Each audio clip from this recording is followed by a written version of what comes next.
ما برو. خب پس کی برم؟ ما برم. ما اول به تو بگفتم برو جو. خب برو ما گوسفندا اینجا ای میشرونم به گندما میرم. لالا ما اینجا واسه تو شیشته یوم. ها دل جمع باش. یک گوسفند تو اگه به گندم را با تاونه به جنبه.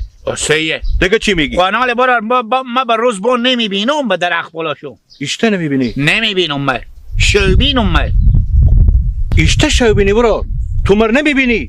میبینم ولی. همین پنجام چند تا لالا؟ خب اینا 1 2 3 4 5 تا. خب خیر بینی دیگه. خب میبینی دیگه که میگی من نمیبینم. ها دیگه همین 5 تا پنجه مرکو نمیبینی. مرم میبینی دیگه بیشتر از این چی خاطر ببینی؟ برار گاهی وقتی که گوسفندا سعی میکنه چیشام چکاپوک میشه مره میشه فهمیدی؟ نمیبینم البته میگم. آها خب صحیحه دیگه جوان سرحان تو کو میبینی دیگه. میبینم. میگی نمیبینم. به خاطر همین مریض ما برو مجبوریم چه کار کنیم؟ به هر طریقی باشه مجبوریم یک کمک از این میزومای مگر به دست تو باشه که بیاری که ما ببرم اونجا گو خبر غلط کرد. که اونا رو آتش کنیم خاطر به دوایی به درد بخورن. آنه برار خور بگردم.